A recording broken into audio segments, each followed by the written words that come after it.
Good morning po. Tayo po'y mag-aaral ng salita ng Diyos, the book of John chapter 1 verse 16. Dahil siya'y puspos ng pag-ibig, naranasan natin ang masaganang kagandahang loob ng Diyos.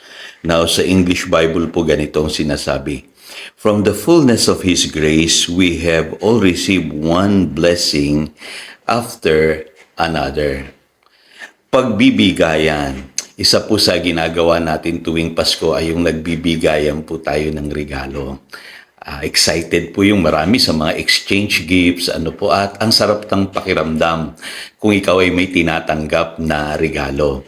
Pero alam niyo po ba mas masarap yung pakiramdam ng mga taong nagre-regalo kung mauunawaan lang natin yung katotohanan patungkol po sa pagbibigay. So ano ba yung pagbibigay, Pastor? Yan po'y isang prinsipyo na itinuro at ginawa pong halimbawa ng Diyos para putularan natin sa buhay na ito upang maranasan natin yung tunay na kahulugan ng Pasko. Kaya alam niyo po, ang Pasko po is all about giving. Kasi po ang Diyos po ay giver. Kaya kung tayo po ay di lamang sana magbibigayan tuwing araw ng Pasko, kung tayo po ay masasanay talagang magbigay, mas mararanasan po natin ang pagpapala ng Diyos sa ating buhay. So, maraming question about giving, pag pinag-uusapan po ang subject na yan. Pero malaking tulong po kung mauunawaan natin kung paano tayo dapat masanay magbigay. So unang-unang po diyang katotohanan na gusto ko pong i-share sa inyo ay ang Diyos po ay talagang mapagbigay dahil siya po ay puspos ng pag-ibig. Yun po sinasabi ng John chapter 1 verse 16. Kaya ang Diyos po ay generous, gracious po siya. Kung papansinin niyo po sa John chapter 3 verse 16, sabi diyan, "For God so loved the world that He gave." Ganun po pala ang kalooban ng Panginoon.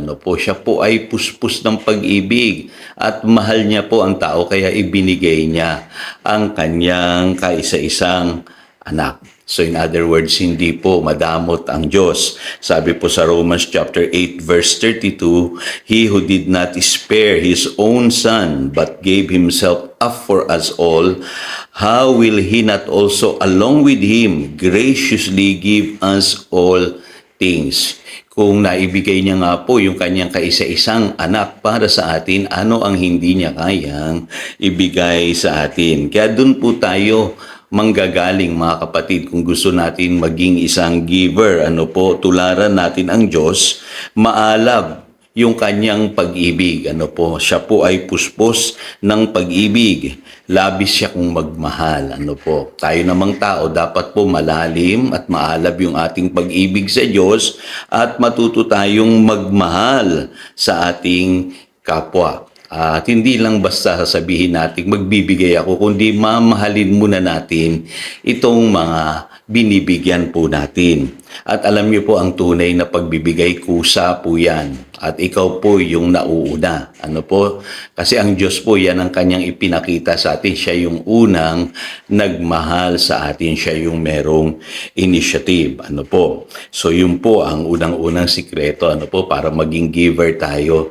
Yung tamang attitude, tularan natin ang Diyos. Puspos siya ng pag-ibig, kaya nakakapagbigay po siya. Pangalawa po, sabi diyan sa John chapter 1 verse 16, "Out of His fullness." Ibig sabihin, puspos ang Diyos. At yung binibigay po niya sa atin ay yung mayroon siya. At alam niyo po, akong prayer ko po sa bawat isa sa atin, tayo pagpalain ng Diyos. Hindi po masamang panalangin po yun, na tayo pagpalain ng Diyos kasi makakapagbigay po tayo ng higit kung tayo'y lubos na pinagpala. Pero alam niyo po, kung tayo'y salat ngayon, hindi po yan dahilan para hindi tayo makapagbigay. Naalala niyo po yung kwento po dun sa widow sa Mark chapter 12 verse 42. Nagbigay po siya kahit siya po ay nasa kasalatan. Ganon din po yung mga taga Macedonia sa 2 Corinthians chapter 8 verses 1 to 5. Marunong silang magbigay kahit sila po ay nasa gitna ng kahirapan.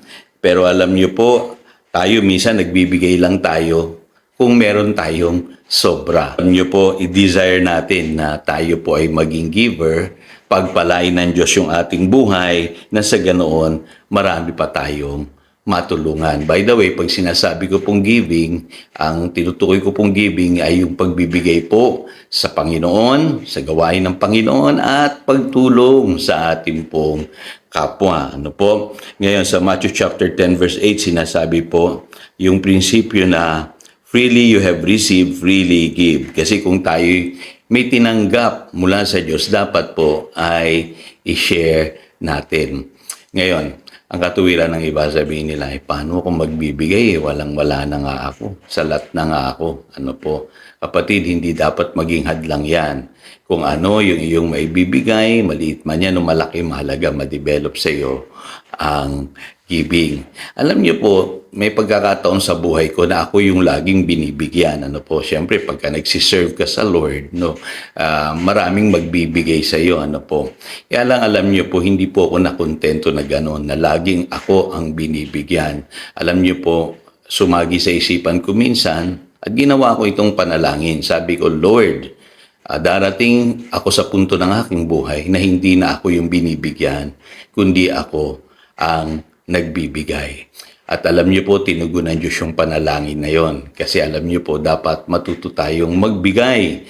At ang attitude natin sa pagbibigay, dapat po kung ano yung tinatanggap natin sa Diyos, i-share natin sa iba. So, mahalaga po yun. Ano po? Panghuli, ano po ang sabi sa Luke chapter 6 verse 38, give and it will be given to you, a good measure, pressed down, shaken together, and running over, will be poured into your lap.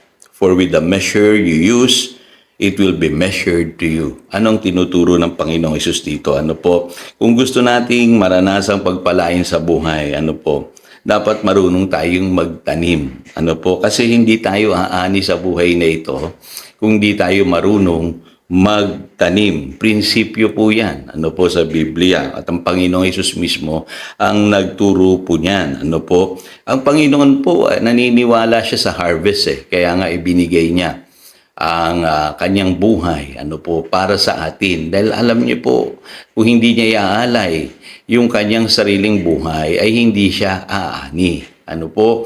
Kaya ang Ama natin sa langit, ibinigay niya ang ating Panginoong Hesus as a seed. Alam niyo po, ayan ang prinsipyo ng seed time and harvest time. Ano po? Sabi sa 2 Corinthians chapter 9 verse 6, remember this, whoever sows sparingly will also reap sparingly, and whoever sows generously will also reap generously. So, ito po prinsipyo, ano po, sowing and reaping. Kaya sa buhay na ito, no po, pagka nagbigay po tayo, sabi ng Panginoon mismo, no, expect mo yung harvest. Ano po? Sabi diyan, give and it will be given to you. Meron kasi nagtuturo na, ay basta magbigay ka lang, bahala na si Lord. Hindi po yun ang sabi ng Biblia.